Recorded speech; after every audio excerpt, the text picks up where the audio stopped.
وَنُنَزِّلُ مِنَ الْقُرْآنِ مَا هُوَ شِفَاءٌ وَرَحْمَةٌ لِلْمُؤْمِنِينَ.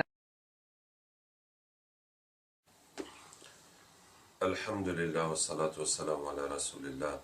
سبحانك لا علم لنا إلا ما علمتنا إنك أنت العليم الحكيم ولا فهم لنا إلا ما فهمتنا إنك أنت الجواد الكريم. Nous allons, Inch'Allah, présenter la ruqya que nous pratiquons. Je vais commencer par les symptômes. Il y a 4 symptômes qui montrent qu'une personne a un problème de djinn, de sorcellerie, de mauvais œil. Ces 4 symptômes sont mentionnés dans le Coran. Le premier, c'est les blocages dans la vie. Les blocages répétitifs et anormaux jusqu'à ce qu'on sache, jusqu'à ce que la personne comprenne qu'il y a quelque chose d'anormal dans sa vie. Qu'on ne peut pas dire que chaque fois c'est le hasard ou la malchance. Il y a quelque chose qui est en train de bloquer ta vie, qui t'empêche d'avancer. Des blocages à 3 niveaux, au niveau du travail, de l'argent, du mariage, des enfants, des études, des diplômes, des blocages dans tout ce qu'on peut essayer de faire. Pour cela, Allah Ta'ala dit وَمِن شَرِّ النَّفَّاثَاتِ فِي الْعُقَدِ. On demande à Allah de nous préserver du mal de celles qui soufflent dans les nœuds. Les sorcières qui font des nœuds et qui récitent des choses sataniques. Quelqu'un pourrait dire, mais qu'est-ce que ça peut bien me faire? Mais Allah nous dit qu'il y a un mal dedans. Ça peut attacher la vie d'une personne pour qu'elle ne travaille plus, qu'elle ne gagne plus d'argent. Ça peut attacher le ventre d'une femme pour qu'elle ne fasse plus d'enfants. Ça peut attacher la tête d'un élève pour qu'il ne comprenne plus rien à l'école.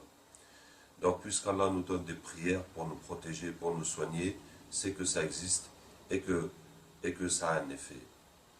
Le deuxième symptôme, c'est les problèmes de santé anormaux. On a des douleurs anormales, on a des maladies bizarres. On va chez les médecins, ils ne comprennent pas. On fait des analyses, on ne trouve rien. On prend des médicaments, ça ne part pas. Et ça dure pendant des années, des années. Par exemple, si on mange de la sorcellerie, on a des maux de ventre. La sorcellerie qu'on mange, c'est des gouttes qui sont mises dans la nourriture, la boisson. Quand on mange, ça se reconstitue dans l'estomac ou les intestins comme de la colle. Et ça reste collé. Et l'organisme détecte un corps étranger.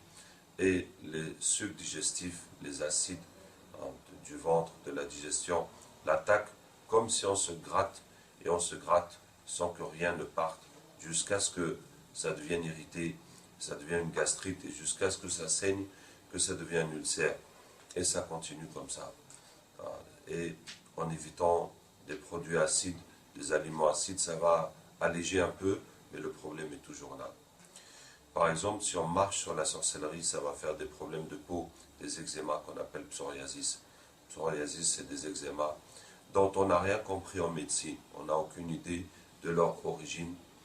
Il n'y a pas de microbes, il n'y a pas de virus, il n'y a aucune explication à ces eczémas et il n'y a aucun traitement. On ne peut que constater que ça s'étale dans le corps et des fois ça gratte, des fois ça saigne, des fois il y a du pus et des fois aussi ça disparaît, mais sans qu'on n'y comprenne rien. Et ainsi il y a beaucoup de problèmes de santé qui sont provoqués par la sorcellerie, les djinns. Et en cela, Allah Ta'ala dit comme celui qui est secoué par les crises, qui est possédé par le diable. Donc les crises d'épilepsie, les crises de possession qui sont dues aussi au djinn. Le troisième symptôme, c'est les états mentaux anormaux. Ça veut dire qu'on s'énerve trop, surtout dans un couple. Quand on fait la sorcellerie dans un couple, on se met à se disputer pour des futilités, pour des choses qui sont vraiment futiles. Et plus on en discute, plus ça s'aggrave. Plus ça devient grand, ça s'agrandit, et ça ne se calmera que quand on va se quitter. Quand l'homme va faire un tour dehors, ou qu'il se quitte par la force des choses, c'est là que chacun va dire, mais pourquoi j'ai fait ça, pourquoi j'ai dit ça, qu'est-ce qui se passe, j'ai pas de problème, j'aime mon mari, ma femme. Mais quand ils se retrouvent, ça recommence. Donc c'est la sorcellerie de séparation, et ça agit quand ils sont réunis, et quand ils sont séparés, la sorcellerie cesse d'agir, et donc ils reviennent à leurs sentiments naturels. Ça peut aussi provoquer la déprime, la tristesse, ça peut aussi provoquer les peurs, les angoisses, ça peut aussi provoquer l'absence de concentration, la non-compréhension, la perte de mémoire et aussi les hallucinations. On se met à entendre des voix, à voir des choses et on se met à imaginer des choses. Donc ça peut aller jusqu'à la folie. En cela, Allah Tabaraka wa Ta'ala dit فَيَتَعَلَّمُونَ مِنْهُمَا مَا يُفَرِّقُونَ بِهِ بَيْنَ الْمَرْءِ وَزَوْجِهِ. Ils apprennent de quoi séparer l'homme de son épouse. Donc voilà comment la sorcellerie provoque des états mentaux anormaux. Allah illustre cela par l'amour qui est dans le couple qui se transforme en haine et en déchirure. Le quatrième symptôme, c'est les cauchemars. Les djinns par nature apparaissent dans les rêves. Par exemple, si on fait la sorcellerie dans un cimetière ou avec quelque chose de mort, ça revient tout au même. Ils peuvent aller au cimetière, enterrer la sorcellerie dans la terre. Ils peuvent trouver une tombe qui est déjà creusée dans le cimetière, ils enterrent dedans. Après un jour ou deux, on enterre quelqu'un sur la tombe. Ils peuvent prendre de la terre du cimetière pour aller faire la sorcellerie. Ils peuvent payer les gens qui enterrent les morts pour enterrer la sorcellerie avec le mort, ou bien pour prendre un morceau du linceul, ou bien pour récupérer l'eau du lavage, ou le savon du lavage, ou les habits du défunt. Ils peuvent aussi déterrer les morts et prendre des membres de leur corps. En tout cas, toutes les façons sont possibles pour lier la sorcellerie à la mort. Et ça va faire que la personne, elle est fatiguée et déprimée. Elle est fatiguée même si elle dort, elle se réveille toujours fatiguée et elle a toujours envie de s'allonger. Elle est déprimée, elle perd goût à la vie, elle est toujours triste et elle vit au jour le jour. Et puis elle va rêver de mort. Soit les morts, elle les voit vivants, soit les vivants, elle les voit morts. Soit elle rêve qu'elle-même, elle est morte, ou soit elle voit des cimetières, ou elle voit des funérailles dans ses rêves. En tout cas, quelque chose qui est lié à la mort. Quand ils mettent la sorcellerie dans un endroit élevé, dans un arbre, une montagne, ça a deux effets sur la personne. Ça a l'effet de l'envelopper pour qu'il tourne en rond dans sa vie, et ça a l'effet de prendre son mental au-dessus de la réalité pour qu'il soit en train de vivre dans un monde imaginaire, soit en train d'avoir des peurs, soit en train de toujours réfléchir inutilement au lieu de réfléchir d'une façon pragmatique et constructive et réaliste. Et il va voir dans son rêve les hauteurs, ça veut dire il rêve qu'il monte, ou qu'il vole, qu'il plane, ou qu'il tombe, ou qu'il est en train de descendre, ou qu'il est dans un avion, ou qu'il est dans un endroit élevé, ou qu'il est en train de glisser dans son lit. Quand on met la sorcellerie dans de l'eau, dans la rivière, dans la mer, ça a l'effet, c'est pour empêcher la personne de construire quoi que ce soit dans sa vie. Sa vie va s'écouler comme de l'eau d'une rivière qui part dans la mer inutilement, et aussi son argent va couler de ses mains comme de l'eau, comme si tu ramasses de l'eau avec tes mains, le temps de lever tes mains, il n'y a plus rien dedans. Et la personne va rêver de l'eau, elle va voir des rivières, ou bien elle traverse les rivières, ou bien elle nage, ou bien elle se noie, ou bien la pluie, d'une façon ou d'une autre, elle va rêver de l'eau. Quand ils font un cadenas dans la sorcellerie, il y a plein de façons de faire un cadenas. Vous pouvez imaginer comment faire, soit un cadenas normal, soit de multiples façons. Donc quand ils font un cadenas, c'est pour bloquer la vie de la personne. Et l'effet dans le rêve, c'est les poursuites. Comme quelque chose qui essaye d'attraper la personne et qui l'attrape jamais. Et ces poursuites, elles se passent toujours de la même façon. C'est-à-dire que la personne est en train de s'enfuir et puis il n'est jamais rejoint par les choses qui le poursuivent, qu'ils vont le rejoindre pour le taper ou pour faire quelque chose. Et à la fin, soit il se réveille, soit il s'envole, soit il tombe en fonction de comment est faite la sorcellerie. Quand ils font des nœuds dans la sorcellerie, ça apparaît, les nœuds, comme j'ai dit, c'est pour attacher la vie de la personne. Ça, c'est un symbole qui est multifonction. Ça peut provoquer plein de choses différentes. Ça peut bloquer la communication, ça peut bloquer la réflexion, ça peut bloquer la virilité d'un homme. En tout cas, ça vient dans le rêve comme des serpents. Comme les sorciers de Pharaon qui transformaient les cordes et les bâtons en serpents. C'est comme ça que les nœuds se traduisent dans les rêves. Quand ils font la sorcellerie avec les traces de pas d'une personne, ça veut dire que la personne passe, et ils vont récupérer la poussière derrière lui. Pour faire la sorcellerie, ça va bloquer son avancement dans la vie et il va rêver de véhicules ou bien de voyages, des voitures, des avions, des bateaux, des accidents, les freins qui ne tiennent pas, toutes des véhicules de différentes façons. Ça montre qu'on a fait la sorcellerie avec la trace de ses pas pour empêcher qu'il avance. Quand on fait la sorcellerie avec les habits intimes de la personne, surtout les femmes, elles vont voir des bébés et des enfants dans leurs rêves. Et quand la sorcellerie a un lien avec le sexe, donc soit on arrive à récupérer les dessous de la personne, ou bien ses poils intimes, ou bien il va envoyer un djinn déposer la sorcellerie dans le sexe de la personne, et bien ça va faire des rêves érotiques excessifs. Quand la femme, on lui fait la sorcellerie avec le sang de ses règles, elle va rêver du sang. Et ça a l'effet qu'elle ne supporte plus son mari, elle ne supporte plus ses paroles et son contact. Et des fois aussi, ils mettent la sorcellerie dans les toilettes, ou bien ils utilisent les excréments pour faire la sorcellerie. Et ça a l'effet de rendre la personne répugnante.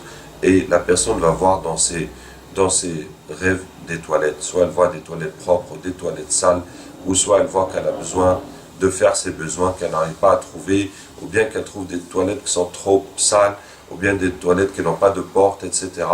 En tout cas, ça fait tous ces rêves liés aux toilettes. Alors, voici les 4 symptômes qui permettent de comprendre si vous avez un problème de djinn, de sorcellerie, de mauvais œil. Et dans cette analyse, dans ces 4 symptômes, il y a beaucoup d'avantages. D'abord, c'est un diagnostic qui est logique, rationnel. Il n'y a pas d'élément irrationnel, il n'y a pas d'élément parachuté, il n'y a pas quelque chose d'incompréhensible dans ce diagnostic. Et deuxièmement, il n'y a pas besoin de djinn, il n'y a pas besoin de lire le Coran sur la personne jusqu'à ce qu'un djinn parle, et ensuite on se met à interroger le djinn, quel est le problème de cette personne. On peut établir le diagnostic simplement en discutant avec la personne et en comprenant les problèmes qu'il est en train de vivre. Et il n'y a pas besoin d'un autre moyen paranormal, d'un moyen de connaître, d'être en contact avec des djinns musulmans, ou d'avoir des anges, ou de faire des rêves, ou de faire l'istikhara, ou de faire des calculs, ou d'avoir quoi que ce soit de paranormal. On le comprend d'une façon logique et normale. L'autre avantage, c'est que les 4 symptômes sont dans le Coran. Ces 4 symptômes, je vous ai cité les versets, sont mentionnés dans le Coran. Et contrairement à beaucoup de symptômes qu'on trouve dans les livres de Ruqya, que ce soit des symptômes que la personne vit ou des réactions à la lecture du Coran qui sont purement le fruit de l'expérience de leurs auteurs et qui, en tout cas pour ma part, ne sont pas convaincants. Pour bon nombre d'entre eux ne sont pas convaincants et ne sont pas des symptômes absolus. Ces 4 symptômes aussi tracent la frontière entre ce qui est normal et paranormal. C'est ça le critère dans les 4 symptômes. Les blocages dans la vie, quand les blocages deviennent répétitifs et anormaux, jusqu'à ce que ça dépasse l'hypothèse du hasard. Et on sait que non, il y a un facteur qui est en train d'agir sur ma vie et qui m'empêche de progresser. Il y a une force invisible qui empêche ma vie d'avancer, et c'est ça qui est la sorcellerie par définition même. C'est une force invisible qui t'empêche d'avancer dans ta vie. Les problèmes de santé aussi, la frontière est entre le normal et le paranormal. Comment on peut avoir des douleurs? Plusieurs patients m'ont dit qu'ils avaient tellement mal au ventre, et on a rentré une caméra dans leur ventre, on n'a rien trouvé du tout. Donc, est-ce que la personne est en train d'imaginer sa douleur, ou il est en train de mentir? Il y a une douleur qui est incompréhensible médicalement. De même pour les problèmes mentaux normaux et anormaux. C'est normal de déprimer quand on a eu des problèmes, quand on a eu des chocs, des souffrances, et quand on a tout perdu, etc. Mais ce n'est pas normal de déprimer alors qu'on avait tout pour réussir et tout allait bien. Et puis tout à coup, la personne maintenant ne veut plus sortir de la maison, ne veut plus poursuivre ses études, ne veut plus de sa femme, etc. Donc ce n'est pas normal. Et de même pour les rêves.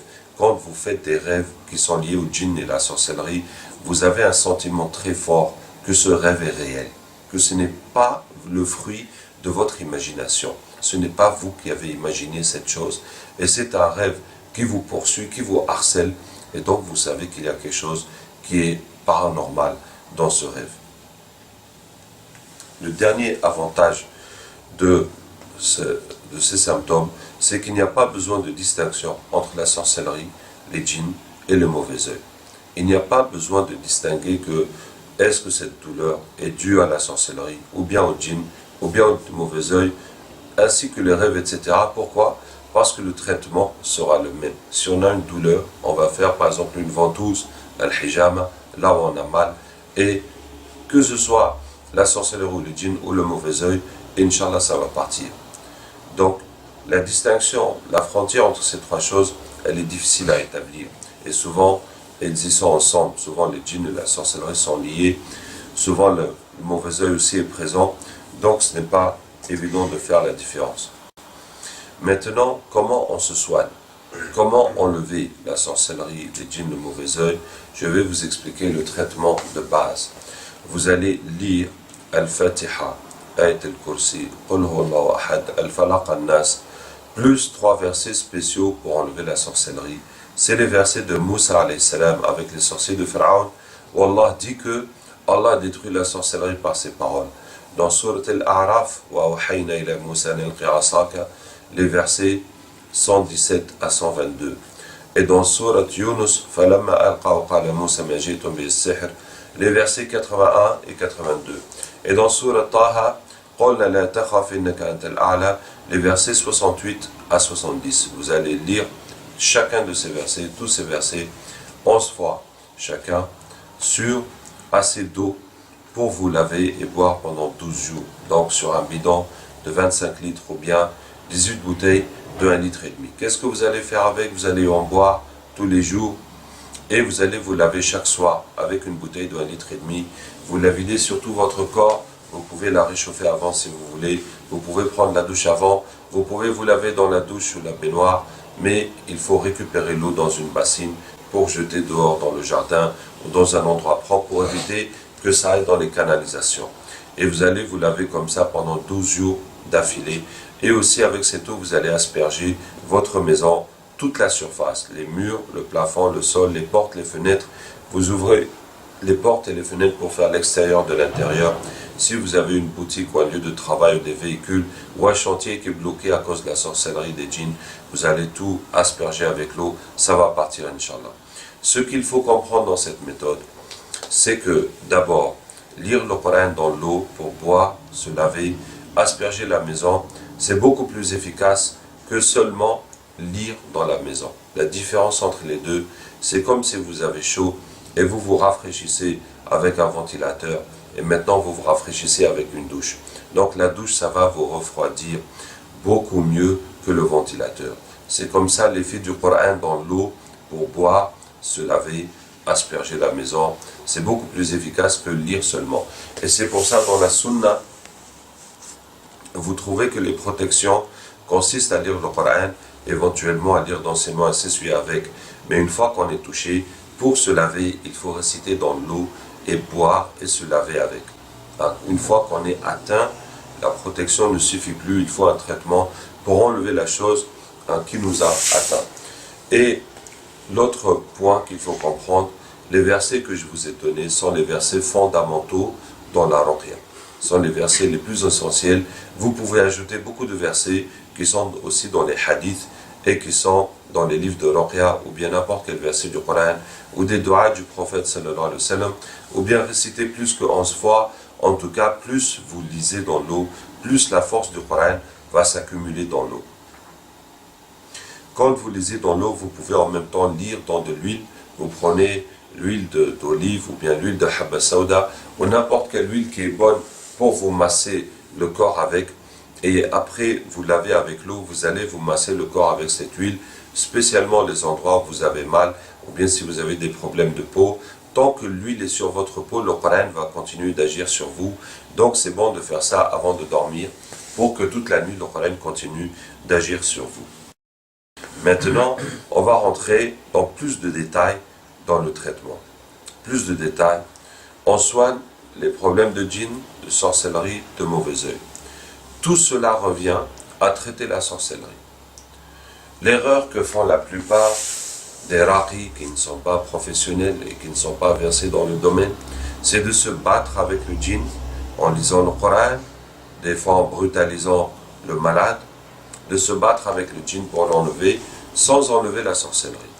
Quand on fait ça, on va se fatiguer, on va fatiguer, c'est pénible pour le patient et c'est pénible pour le djinn, et le résultat est très limité.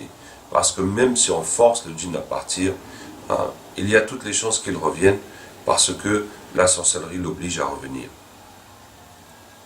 Même si le djinn n'est pas venu par la sorcellerie, très souvent, il y a le patient a de la sorcellerie qui permet au djinn de rentrer dans son corps et qui permet au djinn aussi de se protéger à l'intérieur de son corps et qui permet aussi au djinn de régénérer ses forces à l'intérieur de son corps. Donc même si le djinn lui-même n'est pas venu par la sorcellerie, souvent il y a la sorcellerie qui l'aide à se maintenir et à rester. Et si on enlève la sorcellerie, la plupart du temps le djinn va partir de lui-même puisqu'il n'y a plus la raison qui le fait rester. Par contre, le mauvais œil, c'est ce qu'il y a de plus faible entre les trois, entre le djinn, la sorcellerie et le mauvais œil, et le traitement du mauvais œil est toujours inclus dans ce programme de lavage. Il est toujours inclus, donc on n'a pas besoin de se focaliser particulièrement dessus. Mais si le mauvais œil devient fort, ses effets vont ressembler à ceux de la sorcellerie et on va le traiter comme si c'est la sorcellerie. Maintenant, pour enlever la sorcellerie, ça ne dépend pas de l'effet de la sorcellerie, ça dépend de comment ça a été fait. Par exemple, si la sorcellerie a été mangée, que ce soit pour séparer un couple, que ce soit pour empêcher une personne de travailler, que ce soit pour rendre la personne malade ou folle, de toute façon, le fait que la sorcellerie soit mangée, il faut la retirer du ventre. Donc, ce que je dis, c'est que pour enlever la sorcellerie, il faut comprendre comment elle a été faite. Et il y a 4 façons de faire la sorcellerie. La première façon, c'est la sorcellerie mangée. Donc, on reconnaît cela aux douleurs que le patient a dans le ventre. Bon, même si le patient n'a pas de douleur dans le ventre, si on suspecte qu'il y a la sorcellerie dans son ventre, on va quand même lui donner le traitement pour tester. Alors, le traitement, c'est boire le sana. Le sana, c'est des feuilles que le prophète sallallahu alayhi wa sallam a recommandées. Donc, vous pouvez acheter ça, bien entendu, à la Mecque, dans les pays arabes, souvent dans les pharmacies herboristes. Ça dépend du pays où vous êtes. Donc vous allez chez les gens qui vendent les herbes. Les Chinois aussi le vendent, c'est aussi importé de l'Inde. Donc vous achetez du sana et vous allez faire bouillir une grosse cuillère de sana avec un demi-litre d'eau coranisée et vous buvez ça à jeun. Ça va vous faire la diarrhée, ça va vider votre ventre et s'il y a la sorcellerie, ça va l'arracher, ça va la décaper comme si vous avez de la colle sur votre peau et que vous l'arrachez et ça va faire mal. Donc si ça fait mal, vous continuez à prendre tous les jours jusqu'à ce que ça ne fasse plus de douleur. Et là, vous savez qu'il n'y a plus de sorcellerie dans votre ventre. C'est une procédure qui est vraiment simple, très peu coûteuse et très efficace. Car la sorcellerie qui est mangée, ça a beaucoup d'effets sur l'organisme de la personne, sur son mental, sur sa vie. Et voilà comment il est très simple de l'enlever. Et franchement, pour ce type de sorcellerie, vous n'avez pas besoin d'aller chez un soignant professionnel. Chacun peut faire ça lui-même. Pour peu que vous sachiez lire ces versets dans de l'eau. Le deuxième cas de la sorcellerie, c'est ce qui est déposé dans le corps. Ils envoient un djinn qui va déposer la sorcellerie dans le corps. Ça va provoquer des douleurs, ça va provoquer des dysfonctionnements dans le corps. Et on sent des maux de tête, on sent des douleurs à la poitrine, les règles deviennent douloureuses, on a mal dans le dos, on a mal dans les jambes, etc. Ça fait des fois des points dans les omoplates. En tout cas, partout où il y a ces douleurs anormales, vous allez poser des ventouses. Donc le prophète sallallahu alayhi wa sallam a dit Al-hijama shifa min arba'ina da. La ventouse est un remède contre 40 maladies. Dans un autre hadith, ilaj min as-sihr. C'est un remède contre la sorcellerie. La hijama, la ventouse, est un remède contre la sorcellerie. Pour enlever la sorcellerie avec la hijama, il faut poser la ventouse là où il y a le problème et ensuite réciter la ruqya sur le patient avec la ventouse posée sur lui. C'est comme ça que ça va retirer la sorcellerie. Les frères qui qui font des ventouses, qui ont des centres de ventouses, nous disent que très souvent, quand ils font les ventouses aux patients, les djinns se manifestent. Et ça fait des crises, effectivement, puisque le djinn circule dans le sang, donc la ventouse déchire son corps et les djinns ne supportent pas les ventouses et ça fait des crises chez les patients. Mais quand on fait la ventouse avec la lecture, c'est beaucoup plus efficace que seulement la ventouse pour enlever les djinns et la sorcellerie. Ensuite, la troisième façon de faire la sorcellerie, c'est de faire à distance, qu'on appelle la sorcellerie symbolique, c'est-à-dire qu'on prend une photo de la personne ou ses cheveux ou un habit ou une autre, quelque chose qui porte sa trace, et puis on va attacher des nœuds, on va faire des cadenas, on va égorger des bêtes, on va enterrer au cimetière, etc., etc. Alors pour enlever cette sorcellerie, nous utilisons des versets du Coran pour chaque type de sorcellerie. Nous utilisons des versets du Coran pour chaque type de sorcellerie et nous avons développé 45 versets pour 45 types de sorcellerie. Nous allons rentrer un peu dans les détails, je vous dis simplement que la quatrième façon de faire la sorcellerie, c'est par contact. Le plus souvent, on marche dessus et ça fait des boutons dans les jambes, des eczémas, des psoriasis qui se déplacent dans le corps, ainsi que des lourdeurs dans les jambes. Ça peut être touché de n'importe quelle façon. On peut mettre ça dans l'habit de quelqu'un ou bien dans un produit qu'il met sur son corps et puis ça fait des problèmes, surtout de peau. Alors, pour revenir maintenant au verset, pour enlever les symboles, je vais vous donner les symboles les plus courants. Donc, il y a le symbole de la mort. Donc, si la personne devient morbide, vous utilisez le verset أَوَمَنْ كَانَ مَيِّتًا فَأَحْيَيْنَاهُ وَجَعَلْنَا لَهُ نُورًا يَمْشِي بِهِ فِي النَّاسِ كَمَنْ مَثَلُهُ فِي الظُّلُمَاتِ لَيْسَ بِخَارِجٍ مِنْهَا. Est-ce que celui qui est mort, et nous l'avons ressuscité, et nous lui avons donné une lumière avec laquelle il marche parmi les gens, est-il pareil que celui qui est dans les ténèbres et qui n'en sort pas? C'est Surat Al-An'am, Surat 6, le verset 123. Pour la sorcellerie qui est faite en hauteur, dans un arbre ou une montagne, vous prenez وعنده مفاتح الغيب لا يعلمها إلا هو ويعلم ما في البر والبحر وما تسقط من ورقة إلا يعلمها.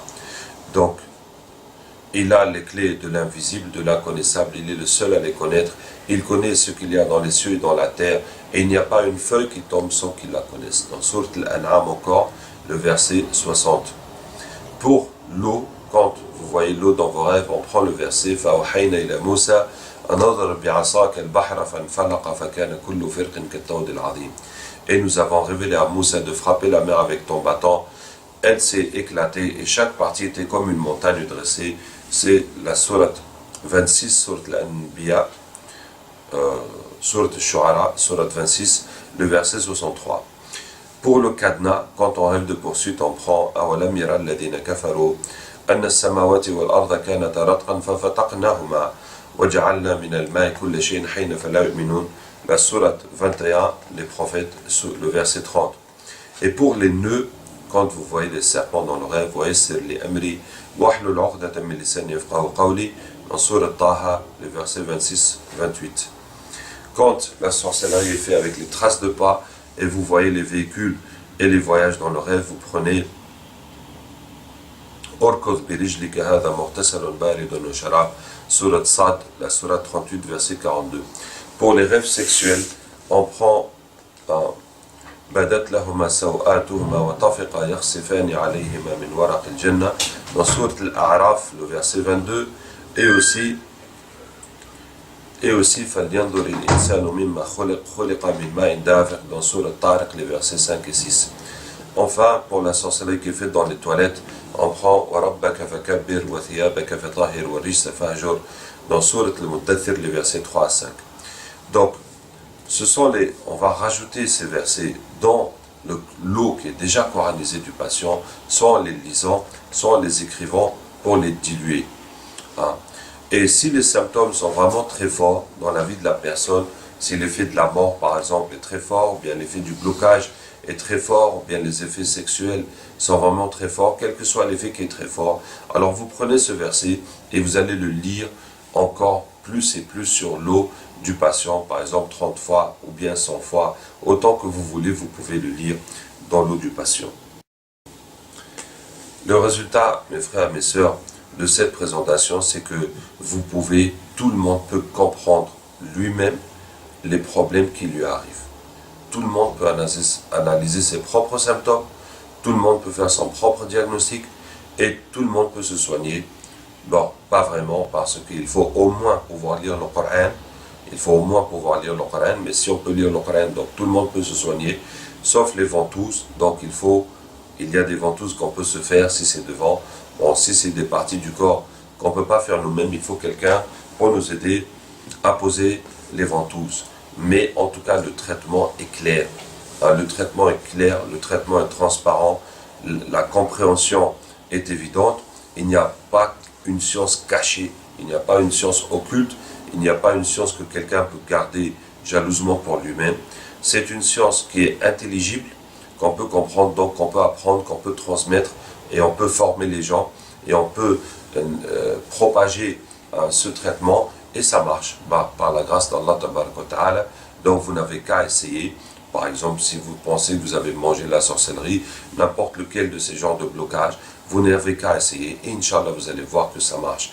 Maintenant, le principe de ce traitement suit un hadith du prophète sallallahu qui dit « Inna Allah khalaqa ad-da'a wad-dawa, wa ja'ala li kulli da'in dawa, fa idha waqa'a ad-dawa'u 'ala ad-da' bari'a bi'idhnillah » Allah a créé la maladie, le remède, et à chaque maladie, il a fait un remède, et si le remède vient sur la maladie, la personne guérira par la volonté d'Allah.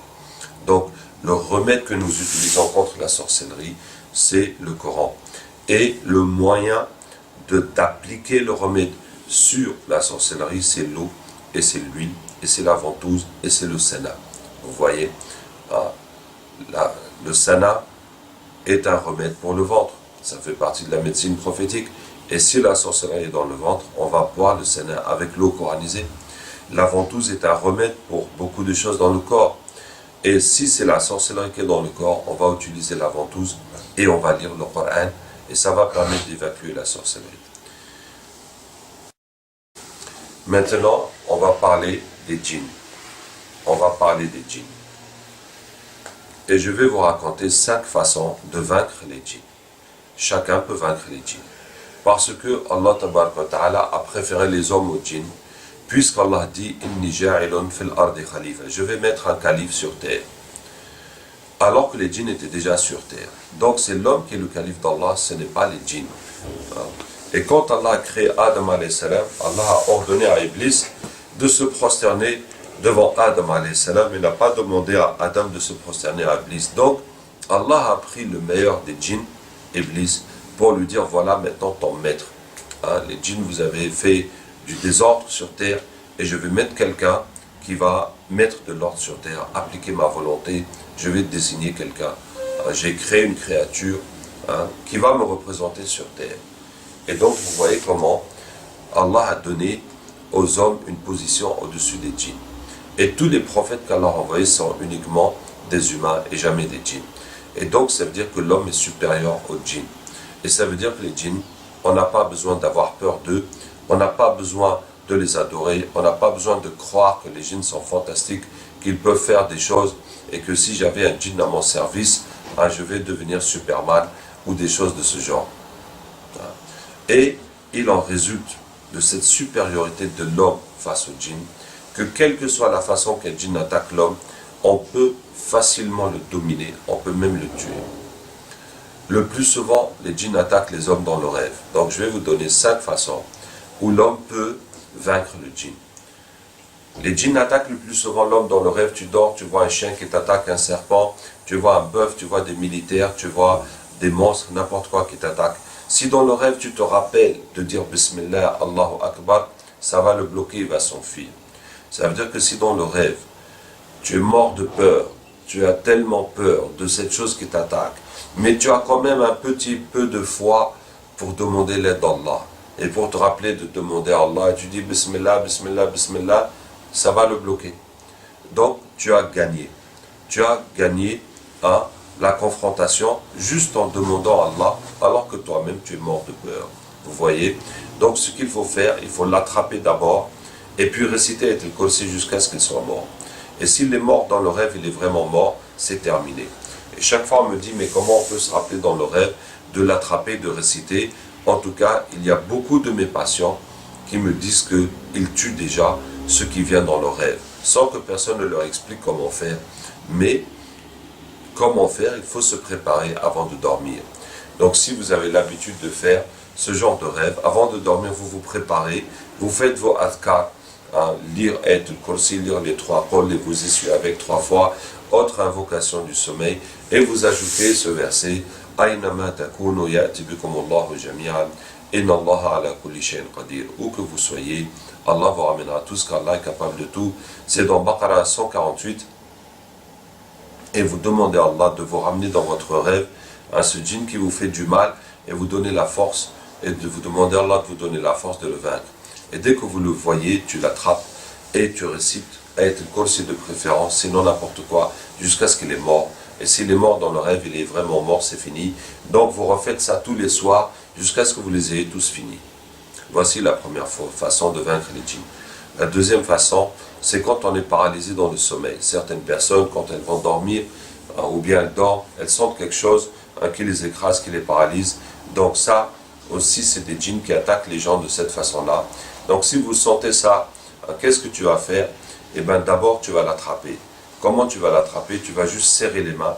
Tu essayes, tu fais l'intention de serrer les mains avec l'intention de l'attraper. Et quand tu as fait ça, une fois que tu as essayé de serrer les mains, tu commences à réciter dans ta tête Allahu la ilaha illa huwa al-hayyul qayyum. Puisque ta langue est attachée, tu laisses la langue, tu récites dans ta tête jusqu'à ce que ta langue se détache. Et là, tu continues à réciter et tu lâches pas, tu serres jusqu'à ce qu'il est mort. Ou bien il est parti. On ne peut pas vraiment savoir s'il est mort, s'il s'est enfui. En tout cas, il ne reviendra plus. La troisième façon de vaincre les djinns, c'est quand ils apparaissent. On ne voit pas les djinns dans leur forme réelle, mais des fois, ils prennent des apparences. Des fois, ils viennent sous forme de serpents, de chiens, de chats, sous forme de personnes, comme c'est arrivé pour Abu Huraira radhiyallahu anhu, quand il est venu voler la zakat. Alors, ce qu'il faut savoir, c'est que les djinns, quand ils apparaissent, ils ne peuvent pas apparaître ou disparaître quand on les regarde. Donc, il faut qu'on se retourne pour qu'ils apparaissent ou bien pour qu'ils disparaissent. Donc, si vous voyez cette chose, qu'est-ce que vous allez faire? Vous allez le fixer du regard, vous le regardez fixement, et ainsi il ne peut plus partir. Et à partir de là, vous lisez Ayatul Kursi, vous lisez, jusqu'à ce que, si c'est un mauvais djinn, un shaitan qui est venu faire du mal, il va mourir et c'est terminé. La quatrième façon de vaincre les djinns, c'est quand quelqu'un est possédé. Quand quelqu'un fait la crise, il tombe, il crie, les djinns parlent. Qu'est-ce que vous allez faire? Vous allez le tenir, vous récitez Ayatul Kursi et vous frappez sur son cou. Vous frappez doucement sur son cou, pas trop fort, juste doucement, sans lui faire du mal, comme si votre main est un sabre et que vous lui coupez la tête. Et au bout de quelques minutes, Inch'Allah, le djinn va sentir sa tête se couper, il va s'enfuir et la personne va se réveiller. À ce moment-là, vous lui dites, maintenant, on va demander à Allah de ramener ce djinn pour qu'on en finisse avec lui une bonne fois pour toutes. On ne va pas le laisser jouer avec nous. Chaque fois il vient, chaque fois il s'en va. Et vous récitez Aynama takunu ya'ti bikumullahu jami'an jusqu'à ce que le djinn revienne sur la personne. Et à ce moment-là, la situation s'est inversée. Au lieu que ce soit le djinn qui possède la personne, c'est la personne qui possède le djinn, parce que c'est nous qui l'avons fait venir par la force d'Allah et par la parole d'Allah tabaraka wa ta'ala. Et la preuve, c'est que cette fois-ci, on va lire le Coran, on va frapper son cou et ne pourra pas s'enfuir comme la première fois parce qu'il est notre prisonnier. Et on va continuer jusqu'à ce que soit il meurt, soit il devient musulman, et il n'y aura pas de troisième solution. C'est à partir de là qu'on arrive au captage. C'est à partir de là qu'on arrive au captage. À partir de là, on va dire au patient, maintenant, on va demander à Allah de ramener les autres djinns qui sont dans son corps. Et ils vont venir. Ils vont venir et on est déjà dans un autre contexte. Au lieu que ce soit le djinn qui possède la personne, c'est nous qui les avons ramenés par la parole d'Allah. Donc c'est eux qui sont nos prisonniers. Et c'est ce qui les rend vulnérables. Et c'est ce qui fait que l'effet du Coran est plus fort sur eux, c'est-à-dire qu'on arrive à les brûler ou à les convertir avec le Coran, on arrive à les brûler ou à les convertir avec le Coran mieux que dans un cas de possession. Ils sont plus vulnérables. Et ce qui fait qu'ils se convertissent plus facilement ou qu'ils brûlent plus facilement. Et donc on va dire à la personne qu'on va demander à Allah de ramener les djinns, les autres djinns qu'il y a en lui, et pour les convertir. Une fois que c'est fait, on va demander à Allah de ramener les djinns qu'il y a dans sa maison, et puis les djinns des sorciers qui ont envoyé ces djinns-là, les djinns qui restent encore chez eux. Et à partir de là, une fois qu'on a fini de nettoyer l'environnement de la personne a la capacité d'amener n'importe quel djinn en demandant à Allah de les ramener et en lisant le Coran. Et c'est ça la procédure. Donc le captage, c'est que on a trouvé comment retourner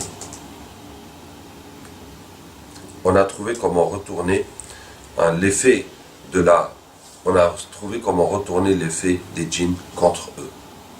Les djinns sont venus nous attaquer en possédant les personnes. Alors nous avons trouvé qu'on pouvait retourner cette action contre les djinns. C'est ça qui est le captage. Et nous allons en parler encore. Mais c'est ça, c'est un dua, c'est une situation de la ruqya de possession et qui nous a donné accès à leur monde parce qu'ils sont venus posséder les gens, et Allah nous a permis de retourner cette situation contre eux. Toutefois, le captage a des limites. Ce n'est pas une arme absolue, ce n'est pas...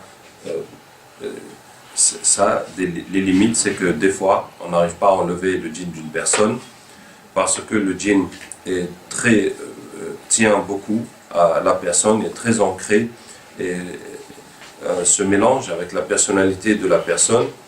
Des fois aussi parce qu'il y a beaucoup de sorcellerie qui le retient, ou bien les djinns sont très nombreux. Des fois quelqu'un a beaucoup de djinns et on va capter, enlever des djinns, mais il y en a toujours, on ne voit pas la fin, ça peut prendre plusieurs jours même. Des fois aussi quand on enlève les djinns d'une personne, d'autres djinns peuvent les remplacer, des djinns de la sorcellerie, des djinns venant du sorcier ou des lieux où était la sorcellerie comme le cimetière ou la rivière, ou bien d'autres djinns du fait qu'il a encore des brèches, du fait que la sorcellerie n'est pas partie, qu'il n'est pas complètement guéri, et donc ça fait des brèches qui font que d'autres djinns peuvent encore rentrer dans la personne ou s'attacher à la personne. Et particulièrement si on fait le captage de loin, comme par exemple on enlève les djinns des sorciers ou on enlève les djinns de la maison, quand on se rend sur place, on va s'apercevoir qu'il y a d'autres djinns que nous n'avons pas pu attraper de loin, soit parce qu'il y a une sorcellerie ou bien qu'ils étaient dans les toilettes ou pour une raison ou une autre. Donc le captage, c'est un outil qui aide, qui permet d'avancer, d'accélérer le traitement, mais ce n'est pas une chose absolue. Donc il ne faut pas s'attendre non plus à ce que ce soit la fin de tous les problèmes. Et bien entendu, le captage ne dispense pas de faire l'ensemble du traitement. La dernière façon de vaincre les djinns, c'est la mentale.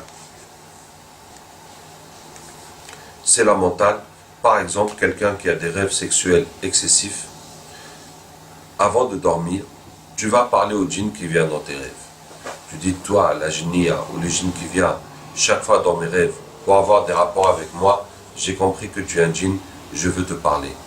Quand on s'adresse au djinn comme ça les oblige à écouter. Et tu vas réciter wa min ayatihi an khalaqa lakum min anfusikum azwajan litaskunu ilayha.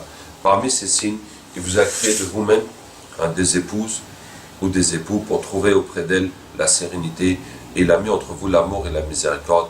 Il y a en cela des signes pour les gens qui réfléchissent. Donc,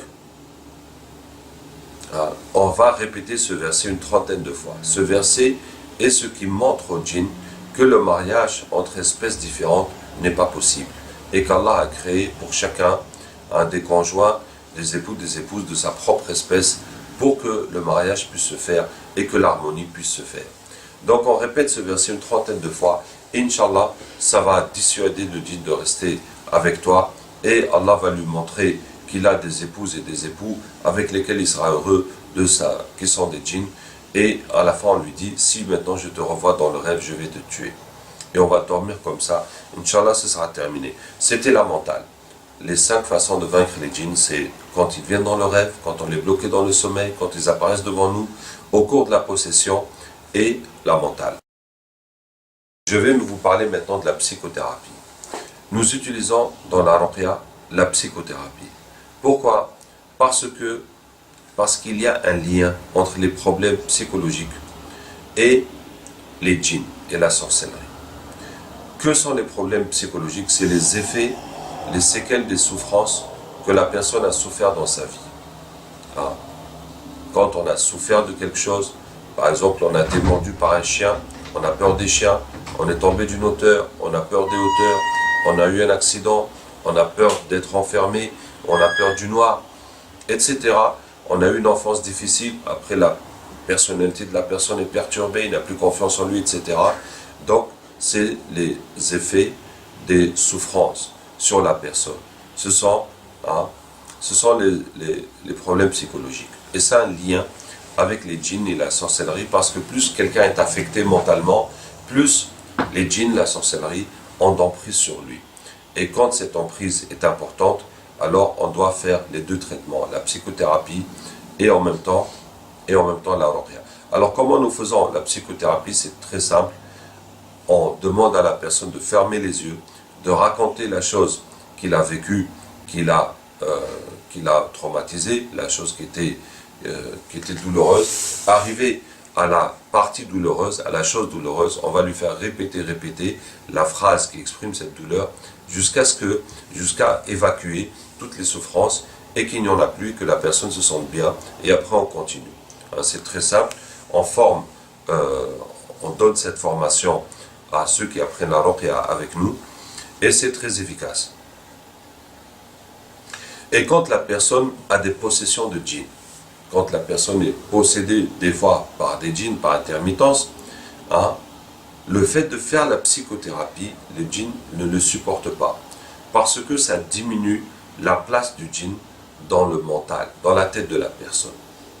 Les souffrances, ça lui permet de s'accrocher, ça lui permet d'avoir de l'effet sur la personnalité du patient. Et quand on élimine ces brèches, quand on élimine ces souffrances, ces traumatismes dans le mental de la personne, le djinn ne le supporte pas. C'est comme si les murs se referment sur lui. Et donc, ça va l'obliger à s'exprimer. Et c'est ainsi qu'on arrive à un phénomène extrêmement intéressant. Quel est ce phénomène extrêmement intéressant? Depuis que j'ai commencé les études, j'étais intéressé par toutes sortes d'études, et il y a 3 domaines dans les études où les humains ont du mal, où on a du mal à établir une vérité. Le premier domaine, c'est la religion. Alors, on a du mal globalement, je ne parle pas des musulmans, mais globalement chez les humains, on a du mal à établir la preuve que Dieu existe ou que telle qu'elle est la vraie religion d'un point de vue purement scientifique. Le premier domaine qui est difficile à établir scientifiquement, en tout cas au niveau de tous les humains. Je sais que nous, les musulmans, nous avons nos preuves et nous avons nos certitudes. Le deuxième, c'est le mental humain, les problèmes psychologiques, la déprime, etc.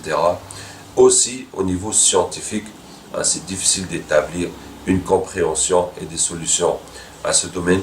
Et le troisième domaine, c'est le domaine des djinns, de la sorcellerie, du métaphysique, du surnaturel, et d'établir aussi des règles.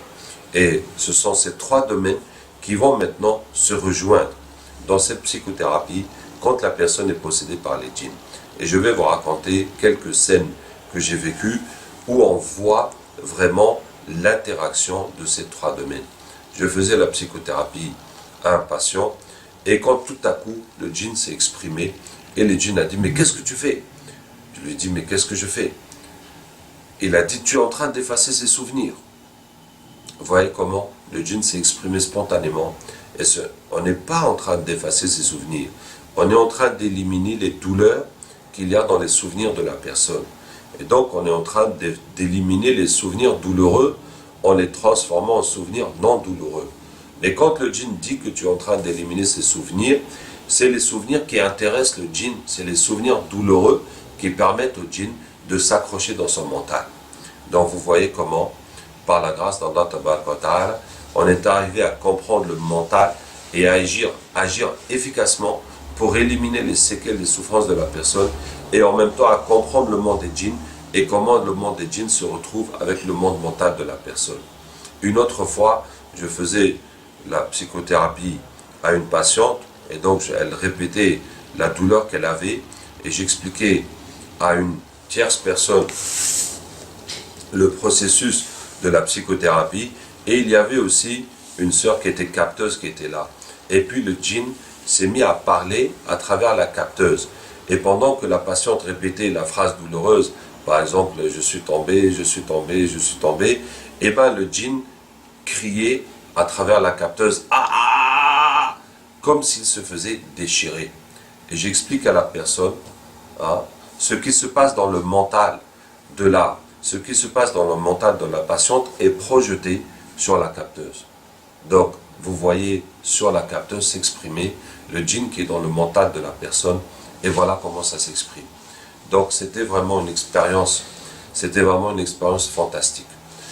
C'était vraiment une expérience fantastique, et si Allah Tabaraka wa Ta'ala facilite, Inch'Allah, un jour on filmera ça, et on pourra montrer comment ces trois vérités, la vérité du Coran, la vérité des djinns et la vérité du mental se rejoignent.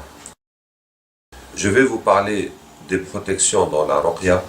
Alors, les protections sont les protections classiques que le prophète sallallahu a enseigné, que l'islam a enseigné. Réciter les trois qul, 3 fois après subh, 3 fois après maghrib, 3 fois avant de dormir. Réciter Ayat al-Kursi après chaque prière, avant de dormir. Réciter A'udhu bi kalimatillahi tammati min sharri ma khalaq. Bismillah alladhi la yadurru ma'a ismihi shay'un fil ardi wa la fis sama'i wa huwa as-sami'ul 'alim. 3 fois après subh, 3 fois après maghrib. Dire Bismillah à 5 moments, au moment de rentrer dans la maison, avant de manger, avant de se déshabiller, avant de rentrer dans les toilettes, avant d'avoir des rapports avec son conjoint. Et dans tous ces moments, il y a des doigts du prophète sallallahu alayhi wa sallam qui sont très importants à connaître, à réciter. Et si vous ne les connaissez pas, au moins dites Bismillah. Et tous ceux qui habitent chez vous, apprenez-leur à dire Bismillah dans ces moments-là. Ensuite, il ne faut pas laisser dans la maison de photos ou de statuettes de choses vivantes. Il ne faut pas les laisser exposées dans la maison parce que ça fait rentrer les shéatines et les mauvais djinns dans la maison, ça fait fuir les anges.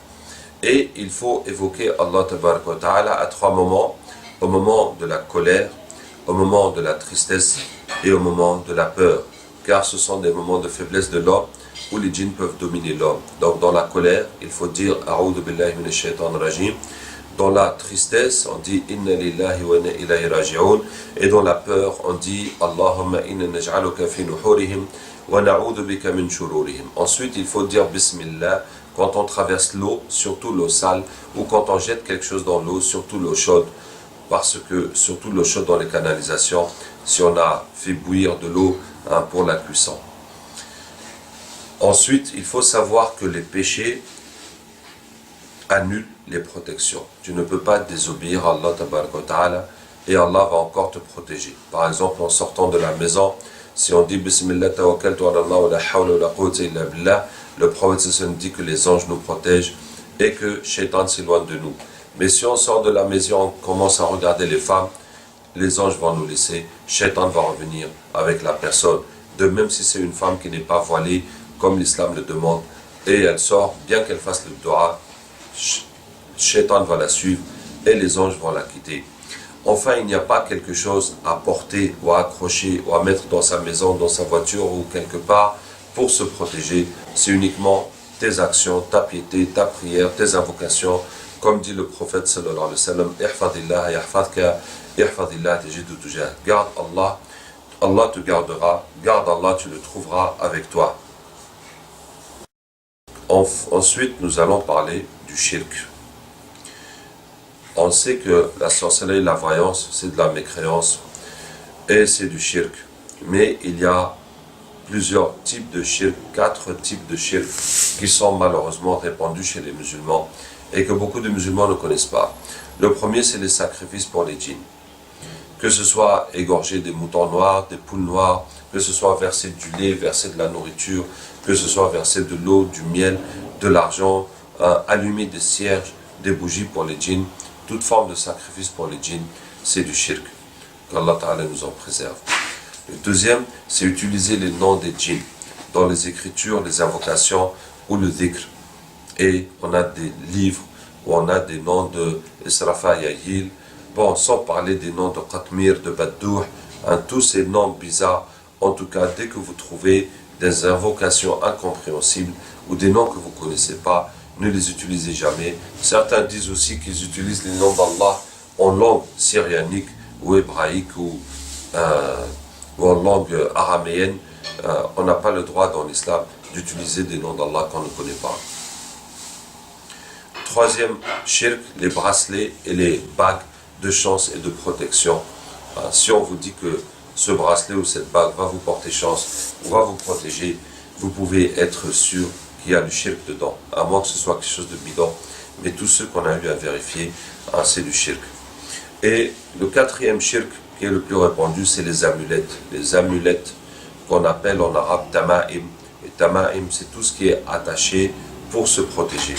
Alors ça s'appelle ktab en arabe, ça s'appelle hirz, ça s'appelle hiriz en comorien, ça s'appelle ta'wiz en indien, ça s'appelle hijab aussi chez les arabes, ça s'appelle gris-gris chez les africains, ça s'appelle juju au Nigeria. En tout cas, ça revient tous au même. C'est les choses qu'on accroche soi-même, ou bien dans la maison, ou bien dans le véhicule, ou bien dans le magasin, pour la chance, pour la protection.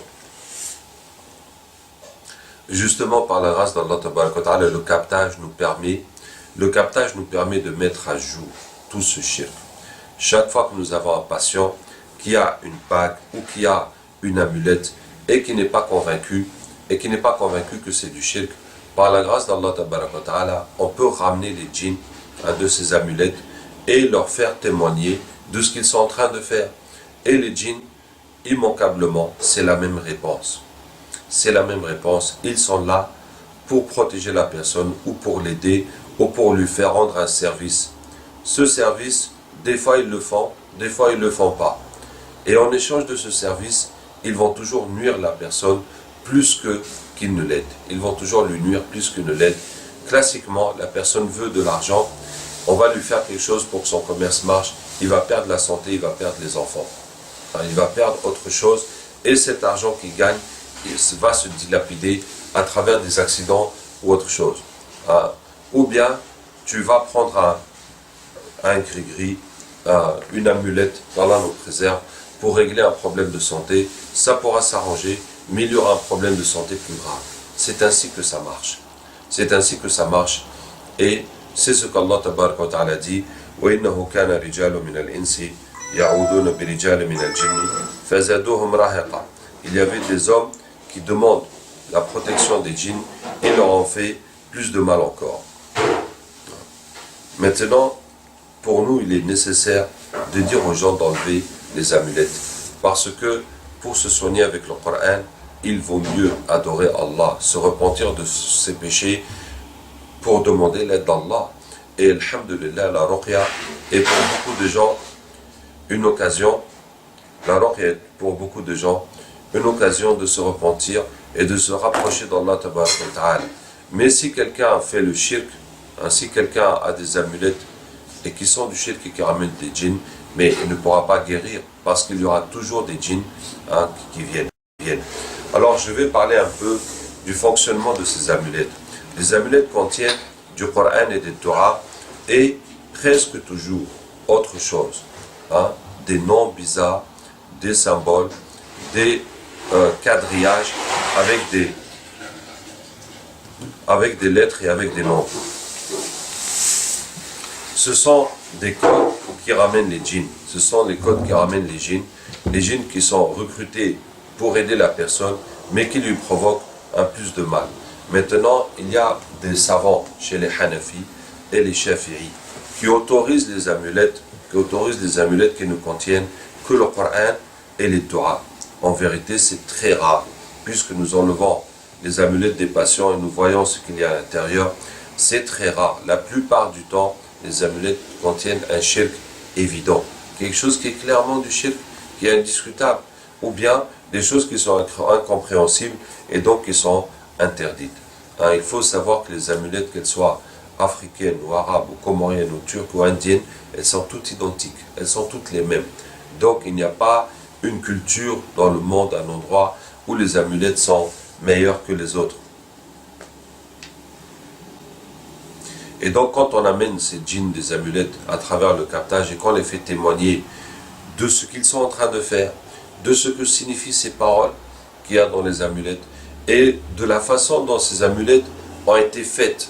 Parce que, une fois j'ai eu à débattre avec des savants qui défendaient ce principe des amulettes, malheureusement, et qui m'ont ramené 26 livres, 26 livres de fabrication des amulettes. Et aucun de ces livres n'explique comment ça fonctionne. Aucun de ces livres n'explique comment on arrive à trouver ce carré avec ces nombres. D'où est-ce que cette formule est sortie? Aucun de ces livres ne l'explique. On donne seulement des formules prêtes à l'emploi. Et cela, scientifiquement, c'est impossible que la science de fabrication des amulettes, elle puisse disparaître de cette façon-là. Et la raison, c'est que l'origine n'est pas du tout honorable. L'origine des amulettes, soit ça a été pris chez d'autres religions, soit ça a été pris chez d'autres religions, soit c'est venu à travers des rêves, ou soit c'est venu à travers des pactes avec les djinns qui sont du shirk. Et donc, le captage nous permet d'étaler tout cela au grand jour et de l'exposer sur Internet pour que tout le monde sache ce que cela contient. Je continue maintenant avec l'exposé de notre méthode de Ruqya. Nous avons 5 objectifs dans notre groupe. Le premier objectif, c'est soulager les gens qui souffrent et qui sont bloqués dans leur vie.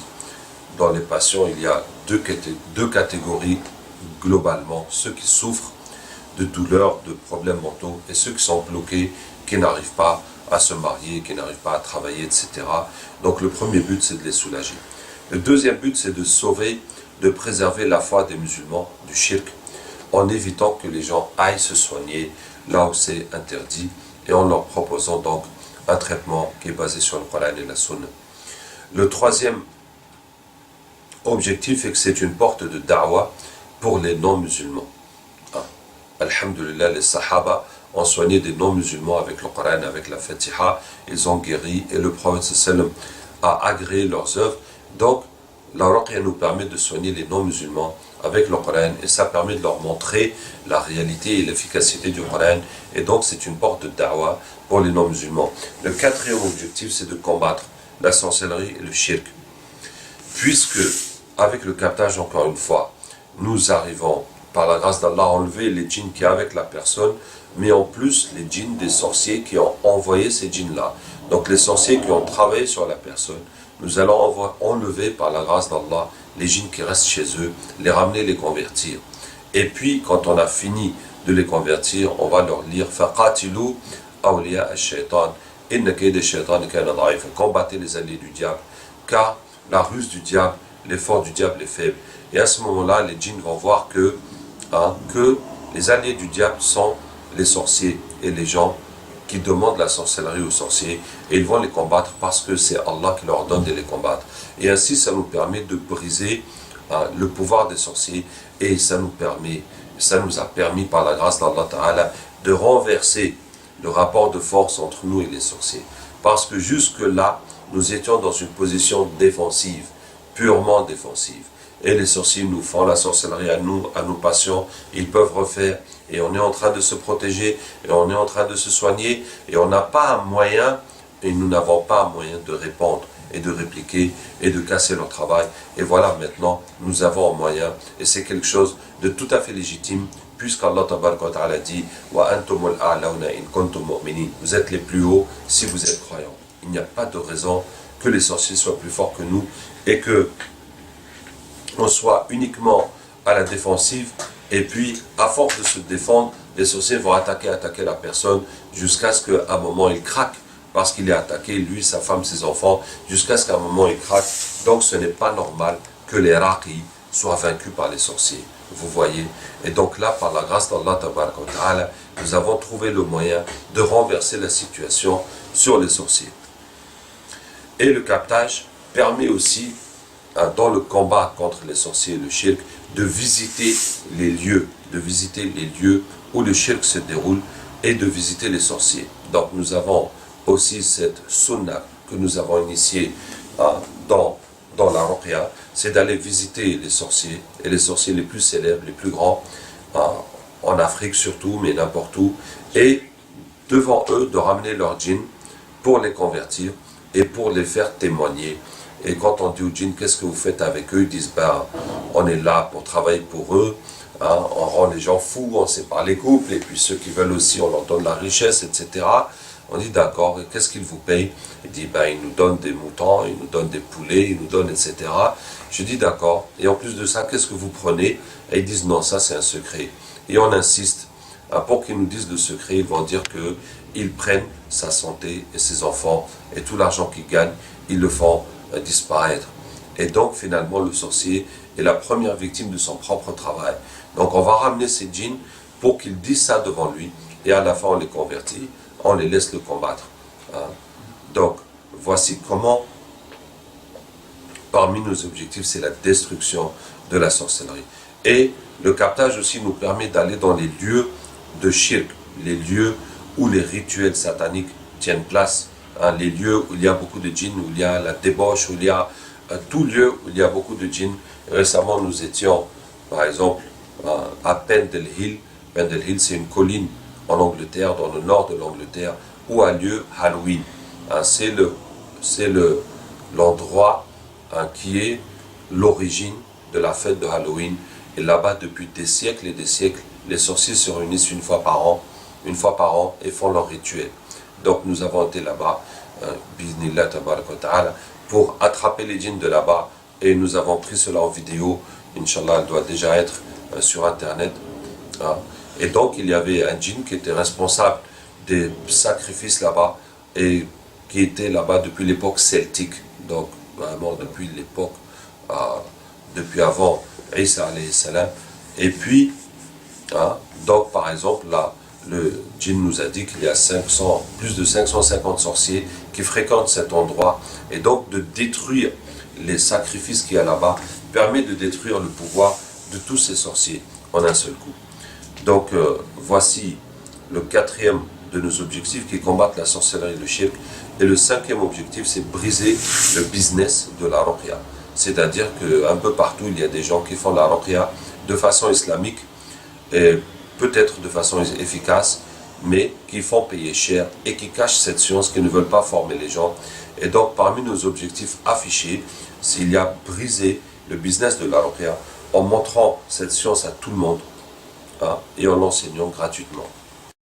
Je vais encore parler des campagnes.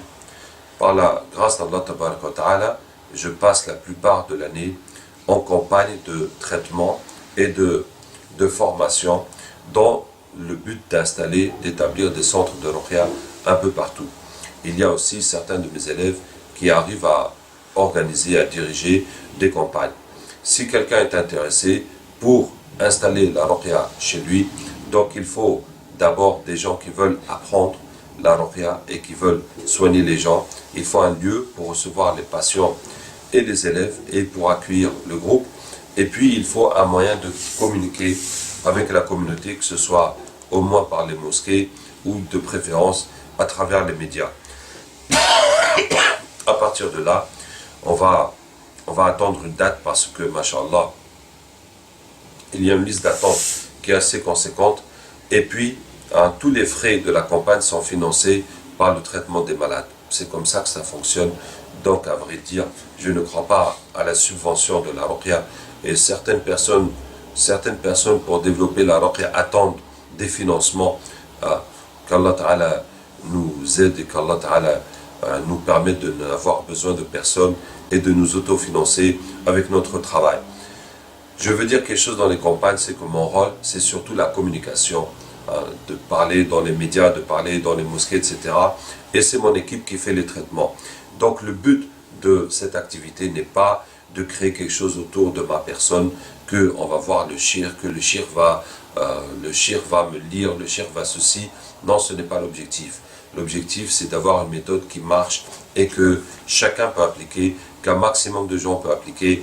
Et quand nous allons quelque part, c'est pour former les gens localement, pour les initier à toutes les actions et qu'ils puissent, une fois que nous soyons partis, qu'ils puissent continuer après nous. Et donc l'objectif n'est pas de centrer la chose autour de ma personne. Et finalement, participer à une campagne, c'est la meilleure façon de se former. Si quelqu'un veut se former, bien entendu, il y a tout ce que nous avons mis sur le site pour se former. Il peut aussi joindre un de mes élèves, où qu'il soit, pour se former. Et puis le mieux, c'est de passer un temps, une semaine, 2 semaines, plus que ça, autant qu'on peut, dans une campagne, parce que là, on est dans la situation réelle. Et vous pouvez voir les rapports de campagne qui racontent les situations que nous vivons et qui racontent aussi les avancées de la Ruqya. Dans la Ruqya que nous pratiquons, que nous diffusons, il y a 3 étapes. C'est-à-dire que quand nous arrivons dans un pays, nous avons 3 étapes devant nous. La première étape, c'est d'installer un centre viable. Notre premier objectif, c'est d'installer un centre. Et pour installer un centre, nous devons d'abord former un maximum de gens. En gros, il faut former une quinzaine de personnes pour que 2 ou 3 continuent à pratiquer la Ruqya et à soigner le public. Deuxièmement, il faut faire une campagne aussi large que possible pour lancer un mouvement, pour soigner les gens et briser au maximum les sorciers et lancer un mouvement qui va continuer après nous. Le troisième point, c'est de visiter les autorités religieuses, les leaders religieux, pour leur expliquer ce que nous faisons, puisque ce que nous faisons, c'est un combat pour l'islam, Inch'Allah, et nous voulons travailler en collaboration avec les leaders religieux. Si nous obtenons leur collaboration, tant mieux, sinon au moins qu'ils soient au courant de ce que nous faisons, et si certains ne sont pas d'accord avec ce que nous faisons, eh bien au moins nous allons essayer de réduire le désaccord et de limiter le désaccord et de se connaître et de se respecter pour qu'on puisse quand même se respecter malgré le désaccord. Une fois qu'un centre est établi, là nous avons une deuxième étape qui est l'expansion. L'expansion d'abord géographique en établissant des centres dans plusieurs endroits différents du pays. Ensuite l'expansion par les médias en essayant d'aller dans tous les médias possibles pour annoncer aux gens que voilà, nous soignons telle et telle maladie, qu'ils peuvent venir se traiter à tel endroit. Et troisièmement, c'est la collaboration avec le corps médical. C'est quelque chose de très important, de collaborer avec le corps médical, puisque nous avons des patients, beaucoup de patients qui ont essayé d'épuiser les solutions médicales et qui sont toujours malades. Donc nous voulons informer les médecins et autres acteurs de la santé que si vous avez les gens qui souffrent de ces pathologies, vous pouvez nous les envoyer directement. Il y a aussi dans la collaboration avec le corps médical la recherche d'une reconnaissance officielle de l'aspect médical efficace de la Ruqya. Cela a été obtenu dans un seul pays jusqu'à présent, c'est en Guinée-Conakry, où notre groupe est une ONG médicale par la grâce d'Allah Tabaraka wa Ta'ala. Ensuite, le dernier point de l'expansion, c'est la formation du corps religieux. C'est-à-dire qu'il est vraiment dommage que les imams, les oustas, les ulama, etc., dans leur formation, ne reçoivent pas de formation à la Ruqya et n'aient pas une compréhension précise de la Ruqya. Et c'est vraiment dommage parce que des fois, souvent, ce sont des gens qui ont l'apparence de la religion, qui pratiquent le shirk, et d'autres ulama, d'autres imams n'arrivent pas à condamner ce shirk parce qu'eux-mêmes ne s'y connaissent pas. Et subhanallah, qu'Allah Ta'ala ait pitié de nous. Et donc, nous avons aussi une formation des imams qui ont 3 niveaux.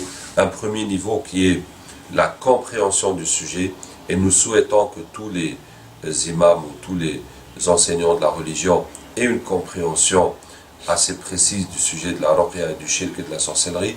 Et le deuxième niveau de formation, c'est ce qui est possible de faire sans prendre de risques. Effectivement, beaucoup de gens ont peur des risques. Les risques commencent quand on lit le Coran aux patients. Donc, qu'est-ce qu'on peut faire dans la Ruqya sans lire le Coran aux patients?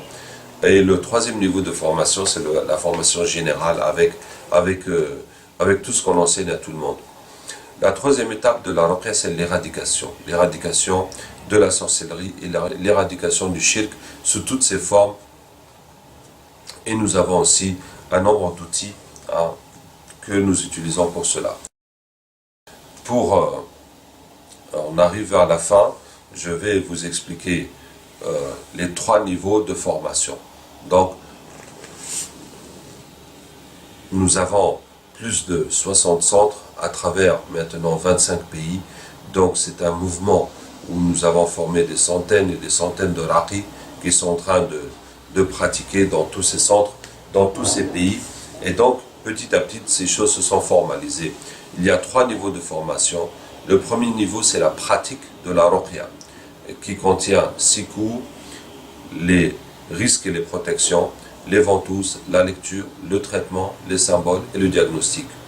Le deuxième niveau de formation, c'est la professionnalisation, qui contient aussi 6 cours, qui sont le captage, la psychothérapie, la voie spirituelle, la relation avec la médecine, les délits et les autres méthodes. Enfin, le troisième niveau de formation, c'est la gestion du centre de ruqya. La gestion du centre de ruqya, ça contient aussi 6 cours qui sont les 5 étapes du groupe, les 3 étapes de la ruqya, le prêche, la formation des imams, l'argent et resserrer les liens. Donc je vous explique tout ça pour que on comprenne la portée, l'étendue de tout le travail, de toute l'organisation que nous avons. Maintenant, pour finir, je vais discuter un peu du captage. D'abord, le captage n'est qu'un élément de notre travail. C'est pour ça que j'ai tenu à faire toute cette présentation avec tous ces détails pour qu'on sache toutes les choses que nous faisons par la grâce d'Allah et dont le captage n'est qu'un élément. Deuxième point, le captage a commencé par le dua d'un frère qui était possédé et qui faisait l'effort, qui lisait le Coran contre ses propres djinns, et jusqu'à ce qu'il a maîtrisé le djinn qu'il était sur le point de le tuer. Le djinn s'est enfui et le frère était tellement déçu, il a dit « Allah, ramène-moi ce djinn pour que je puisse le terminer ». Et au même instant, le djinn est revenu sur lui et il a pu le finir. Et à partir de là, le frère a constaté que si n'importe quelle passion vient, il n'a qu'à dire « Ya Allah, amène-moi son djinn pour que je puisse le maîtriser ». Instantanément, le djinn vient chez lui et le djinn s'étonne, mais qu'est-ce que je fais ici? J'étais avec l'autre, comment je suis venu là? Et là, nous lui expliquons que nous avons demandé à Allah de te ramener et Allah t'a ramené. Et cela rend le djinn dans une position extrêmement vulnérable, où il suffit de lire le Coran, ça le brûle, et si on le découpe, et ben ça découpe son corps, et ce qui fait que le djinn accepte l'islam beaucoup plus facilement. Donc, c'est comme ça que la chose a commencé. Et ce que je veux dire, il n'y a dans le captage rien d'autre que le dua et le Coran. Je vous donne la preuve, c'est que tout ce que je fais, je l'enseigne. Et mes élèves le font partout. Donc il n'y a pas une partie qui est cachée, qu'on ne montre pas au public, non. Et si vous venez vous former dans la ruqya, il faut passer le niveau 1 de la pratique de la ruqya pour ensuite arriver au niveau 2 de la formation du captage, et vous verrez comment ça marche. Et j'invite n'importe quel raqi à le faire. Si vous avez un patient qui est possédé, et si vous parlez avec son djinn, et si le djinn devient musulman, vous n'avez qu'à lui dire maintenant, on va demander à Allah de ramener les autres djinns qu'il y a dans ton corps, les autres djinns qu'il y a dans ta maison, le sorcier chez qui vous travaillez, on va demander à Allah de ramener les djinns qui restent chez lui, et vous récitez Aïna Matakunu, et vous allez voir qu'ils vont venir, et qu'ils seront soumis, et que vous aurez la facilité de les convertir. Donc chacun peut se rendre compte que c'est un phénomène qui fonctionne, que c'est un phénomène qui marche. Dans le captage, il n'y a aucun djinn qui ramène les djinns, il n'y a aucune utilisation des djinns. Malheureusement, il y a des gens qui ont une idée fixe dans leur tête, qu'on utilise des djinns pour ramener les djinns. Et on a beau leur dire que non, il n'y a pas de djinn qui ramène les djinns, et ils continuent à dire, mais le djinn qui est avec le capteur qui ramène les djinns, il n'y en a pas. Et il n'y a pas de djinn qui reste avec le capteur, et il n'y a pas de djinn qui ramène les djinns. Alors, on le dit, c'est clair, mais il y en a qui ont des idées fixes. Alors, comme je vous ai dit, dans tous les pays où nous allons, nous commençons par contacter les savants, les autorités religieuses, et, alhamdulillah, il y a beaucoup de savants qui ont autorisé et qui ont apprécié cette méthode parmi, je cite Abou Bakr Fofana de Côte d'Ivoire, Amin Din Kanou au Nigeria, Anas Ahmed Lala de l'île de la Réunion, Abdul Qayoum à Londres, Suleiman en Allemagne, Mounir Kamankar en Tunisie, ainsi que le Mufti d'Arabie Saoudite et son assistant Ahmed El Moubarak. Voilà, tous ces gens avec qui j'ai discuté, beaucoup en vue de leurs yeux, comment ça se déroule, et mashallah, et qui ont accepté sans problème que la ruqya n'est pas quelque chose qui contient, que le captage n'est pas quelque chose qui contient un interdit. Point suivant, la ruqya est une science évolutive comme la médecine. C'est évident. Le prophète sallam, quand il a été à Médine, des gens qui faisaient la ruqya sont venus le voir et lui ont dit à Rasulallah, inna kunna narqi qabla l'islam, fama taqulu fi hadhihi ar-ruqa. Nous faisions la ruqya avant l'islam. Qu'est-ce que tu dis de ces ruqya? Qu'est-ce que tu en dis? Et le prophète sallam dit, a'ridu alayya ruqakum, la ba'sa bil ruqa ma lam yakun biha shirk. Récitez-moi vos incantations, les paroles que vous dites, il n'y a pas de mal à le faire tant qu'il n'y a pas de shirk. C'est une évidence. C'est une évidence que la ruqya n'est pas quelque chose qui est limité à ce que le prophète sallam a enseigné. La ruqya était avant l'islam et le prophète sallam a autorisé de continuer ce qui se passait avant l'islam tant qu'il n'y a pas de shirk. À éliminer les aspects shirk, plus c'était des idolâtres, c'était des païens, ils utilisaient le shirk d'une façon naturelle. Et donc le prophète sallam dit d'enlever le shirk et d'utiliser les remèdes, les remèdes qui par expérience ils ont trouvé que ça marchait et qui ne contiennent pas de shirk. Donc voilà. Donc si on nous dit que non, le prophète sallam n'a pas fait ça, c'est une parole qui n'est pas à sa place du tout. Qui n'est pas à sa place du tout parce que on ne parle pas de prière, on ne parle pas de jeûne, on ne parle pas d'adoration pure, on parle d'un domaine médical. On parle d'un domaine médical où il est normal d'évoluer et par exemple le Coran est un remède, tout entier est un remède et le prophète sallam n'a pas expliqué comment utiliser chaque verset du Coran. Et comme le captage, ça utilise le Dua et le Coran, donc on est complètement dans le cadre de ce verset. Nous descendons à Coran qui est un remède et une miséricorde pour les croyants. Ensuite, je vais dire que le hadith sur la spécificité de Sulayman alayhi salam montre la possibilité du captage.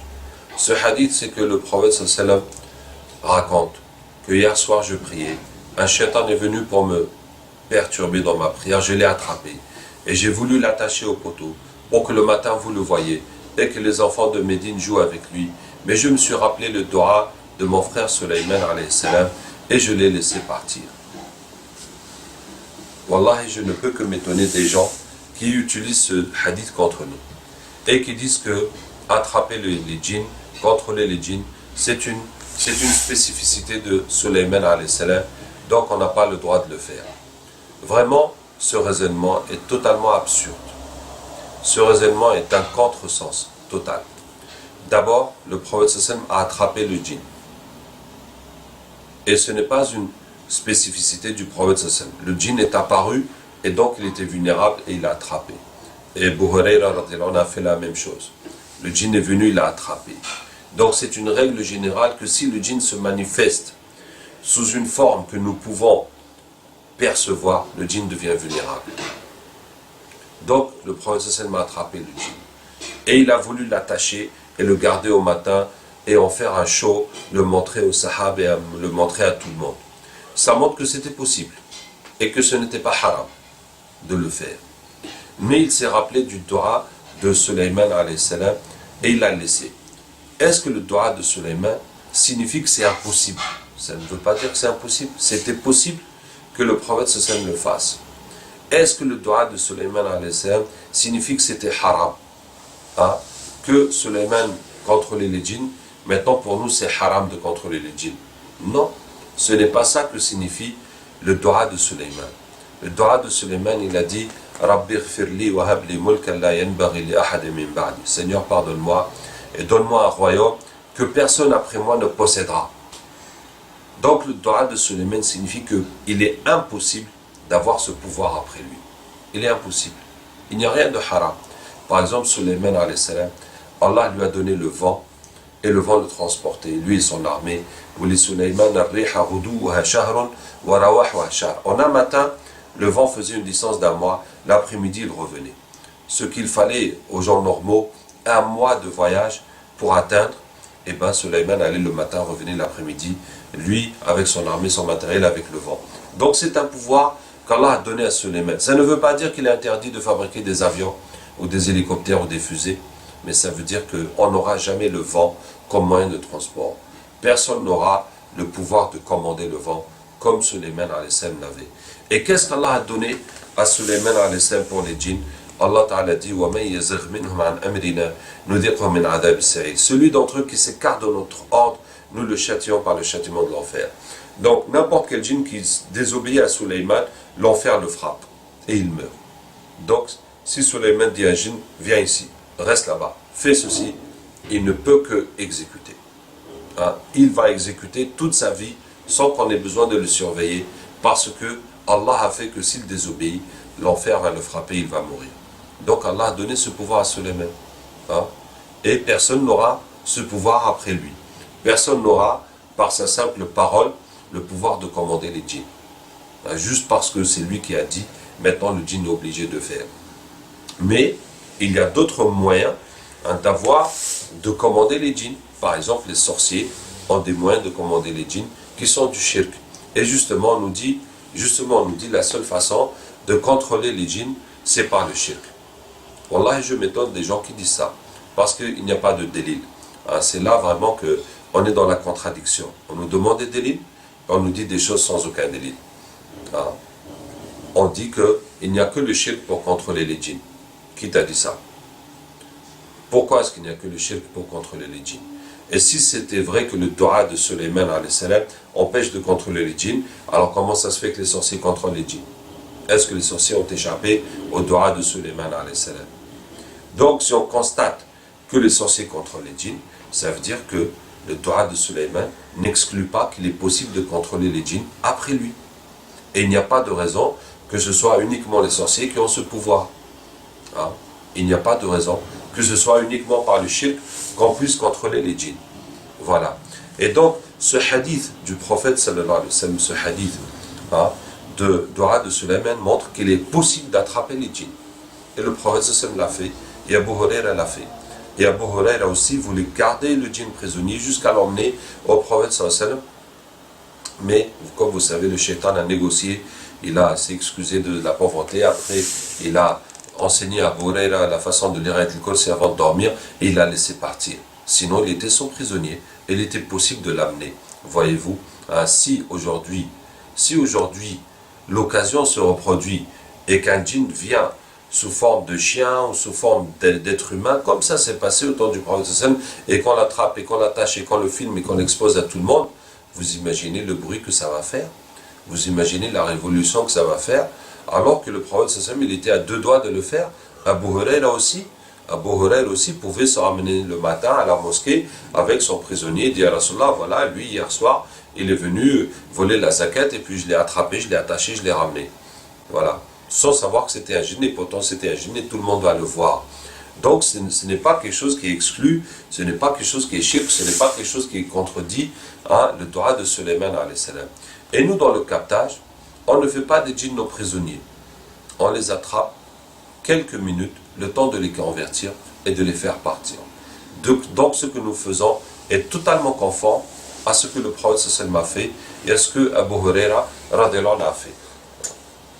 Qu'Allah Ta'ala nous aide. Maintenant, autre chose, on nous dit, comment ça se fait que dans le captage, le dua soit accepté? Ça veut dire on demande et Allah donne. On demande à Allah de ramener et Allah ramène instantanément le djinn.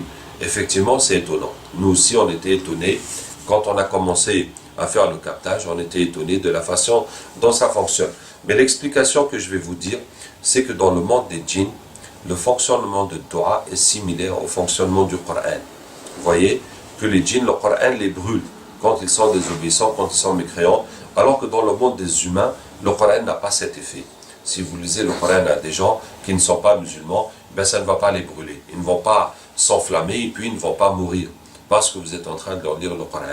alors que ça a cet effet sur les djinns. Hein. Et nous avons trouvé que quand on lit des versets, les djinns comprennent et ressentent le sens des versets, alors que la personne même qu'elle possède, qui est la personne même où le djinn ne comprend pas le sens de ces versets en arabe. Donc, le Coran a un effet sur les djinns. Et Allah nous a raconté ça 2 fois dans le Coran. 2 fois dans le Coran, Allah tabaraka wa ta'ala dit que les djinns sont venus, ils ont écouté le Coran, ça les a touchés, se sont convertis. Malheureusement, nous n'avons pas su tirer profit de ces versets, de ces récits coraniques. Et pendant des années, j'ai prêché les djinns, j'ai négocié, j'ai expliqué, j'ai raisonné les djinns, comment raisonne un être humain pour les convertir à l'islam, avant de me rendre compte que toutes ces discussions, c'est inutile. Il suffit de réciter des versets du Coran, ça va les toucher et ils vont se convertir. Donc c'est un raccourci très fort pour prêcher, pour convertir les djinns. Donc ce que je dis, c'est que la façon que le doigt agit sur les djinns, c'est la même façon que le Coran agit sur les djinns. C'est une action qui n'est pas la même dans le monde des humains, et c'est ça qui fait que ça marche, et nous ne pouvons que constater. Hein, nous ne pouvons que constater. Hein. Ça veut dire que on vous dit que on demande à Allah, on lit le Coran et le djinn vient. Si vous ne croyez pas que le Coran a ramené les djinns et que le doigt a ramené les djinns, alors qu'est-ce qui a pu ramener les djinns? Qu'est-ce qui a fait que les djinns sont venus? Vous voyez? On le fait, on l'enseigne, on le diffuse, tout le monde le fait, c'est comme ça que ça marche. Si vous ne croyez pas que le djinn est venu à cause des doigts, à cause du Coran, donc d'après vous, il est venu à cause de quoi? Alors si vous nous accusez de faire des choses en cachette et de faire du shirk en cachette et d'avoir des pactes avec les djinns en cachette, c'est une calomnie parce qu'il n'y a aucune preuve, il n'y a aucune évidence de ça. C'est une calomnie que nous ne pardonnons pas. Que nous ne pardonnons pas parce que nous sommes en train de parler de la religion et nous sommes en train de prêcher la religion et nous sommes en train de soigner avec les gens avec le Coran et il n'est pas possible d'accepter qu'on nous accuse, de choses qui n'existent pas. Donc ceux qui nous accusent injustement et qui inventent des choses à notre égard, nous demandons à Allah tabaraka wa ta'ala de s'occuper d'eux. Le dernier point que je vais dire, c'est que pour beaucoup, l'opposition est un point fixe. Beaucoup de gens qui sont contre nous, ils ont mis dans leur tête un point fixe, que le captage c'est du shirk, que le captage c'est comme les sorciers qui font ça, etc. Et délil ou sans délil. Délil ou sans délil, et je vais vous donner plusieurs exemples là-dessus. L'exemple d'un de mes élèves qui s'est retourné contre moi et il m'a ramené des arguments contre le captage et je lui ai montré que ces arguments étaient faux et il m'a dit je n'ai pas d'arguments mais je vais chercher jusqu'à ce que je vais trouver les arguments contre le captage. Et je lui dis mon frère, tu es complètement dans l'absurde. Tu es complètement dans l'absurde. Tu crois que c'est faux et maintenant tu vas chercher les arguments pour prouver que c'est faux. Ce n'est pas comme ça qu'on doit raisonner. On doit suivre les arguments. On doit suivre la preuve et être convaincu de ce qui est prouvé. Mais toi, tu as une conviction qui n'est pas prouvée et tu veux chercher la preuve de ta conviction. Donc, tu es en train de suivre l'absurdité. Hein? Tu dois te dire, mais pourquoi tu es convaincu d'une chose alors que tu n'as pas de preuve? Donc, tu dois remettre en question ta conviction. Hein? Et quand j'ai eu aussi le débat à Madagascar pendant 3 heures avec tous les hostesses qui me bombardaient de questions, tu vois, et quand j'ai répondu à toutes leurs questions, et un hostesse se tourne vers le public et dit, allez, il faut trouver comment le coincer sur le captage. Et je lui dis, mon frère, ce n'est pas comme ça qu'on discute. Hein, on discute pour trouver la vérité, mais de toute façon, même si vous voulez chercher, hein, pour me coincer, pour prouver que j'ai faux, j'accepte le débat, j'accepte la discussion. Hein, mais ce n'est pas une façon normale de discuter, de vouloir prouver coûte que coûte hein, qu'on a raison, alors qu'il n'y a aucune preuve. Hein. Et je vais vous donner un 3e et un 4e exemple de ces gens qui ont des idées fixes. Il y a un frère, quand je lui ai dit que j'ai vu le mufti d'Arabie Saoudite et que, avec son collaborateur Ahmed El-Mubaraki, et qu'il m'a dit que tant qu'il n'y a que du Torah et du Coran, il n'y a pas de shirk, il n'y a pas d'interdit. Il m'a dit non, il n'a pas compris ce que tu lui as dit. Subhanallah. Alors là, franchement, elle est forte. Hein, parce que j'ai pas besoin de vous dire que j'ai été champion olympique en mathématiques et toutes les études que j'ai fait, ingénieur en statistique, économie, plus une maîtrise d'arabe, plus le hifz du Coran et plus 20 livres que j'écris sur l'islam en français, et quelqu'un il va me dire que j'ai pas compris ce qu'il a dit, que lui il n'a pas compris ce que j'ai dit, alors que je suis resté 3 heures dans l'attente du grand Mufti et pour discuter en long, en large et en travers du sujet, et quelqu'un qui ne connaît rien, qui n'a pas été avec nous, seulement parce que lui, il a une idée différente, il va dire non, il n'a pas compris ce que tu as dit. C'est pour ça qu'il t'a dit que Yejouz, mais s'il avait compris, ben il n'aurait pas autorisé. Subhanallah. Ça veut dire qu'il faut que toi tu as raison, point barre, c'est tout. Quel que soit l'argument qu'on peut te donner, de toute façon, voilà, tu trouveras toujours quelque chose à dire. Et le dernier exemple que je vais te dire, voilà, on était récemment dans une mosquée, et puis l'imam nous a dit que non, ce qu'on fait, le prophète n'a pas fait ça, il ne peut pas l'accepter. Et d'ailleurs, il y a un grand savant qui arrive, Hajj Suleiman, un grand savant qui arrive, et qui est la référence de tout le monde ici, en Allemagne, et qui s'y connaît bien dans la Ruqya. Et donc on va discuter avec lui, et comme ça la chose sera clarifiée. Et nous, Hajj Suleiman, Jazallah Khair, est venu, et nous avons discuté, et nous lui avons montré de A à Z ce que nous faisons, et nous avons fait le captage devant lui pour plusieurs personnes différentes. Il a vu comment ça se passe, et il était content. Et après je dis voilà, ici on nous a dit qu'on ne pourra pas rester dans la mosquée. Il m'a dit non, non, non, non, non. Et il m'a répondu avec un grand sourire en ouvrant les mains que c'est tellement clair. Le prophète sallallahu m'a dit qu'il n'y a pas de mal à faire la ruqya tant qu'il n'y a pas de shirk. Même si on a des nouvelles méthodes, et tant qu'il n'y a pas de shirk, il n'y a aucun problème. Il me répond avec un grand sourire, avec les mains ouvertes, que c'est clair, il n'y a aucun problème. Et pourtant, le petit imam local a dit que non, lui ne peut pas accepter. Et puis voilà, on nous a foutu dehors. Alhamdulillah. Mais pour dire que pour beaucoup de gens, c'est une idée fixe. C'est une idée fixe, sans délit, et ils cherchent des délits pour prouver l'idée fixe qu'ils ont dans leur tête. Simplement, quand il y a des gens qui voient le captage, il y en a qui sont émerveillés, Allahu Akbar, la puissance du Coran, comment les jeunes se convertissent et tout, et il y en a qui sont choqués. Comment ça, amener les djinns, comment ça, discuter avec les djinns, comment ça, faire cela, et donc ça les choque, et ils restent là-dessus. Donc c'est une impression, Qu'Allah Ta'ala nous aide et nous guide, et qu'Allah nous utilise pour le bien de l'islam et des musulmans.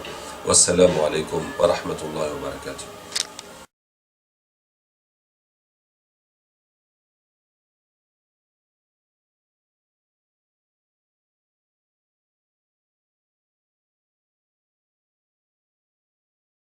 وقل جاء الحق وزهق الباطل إن الباطل كان زهوقا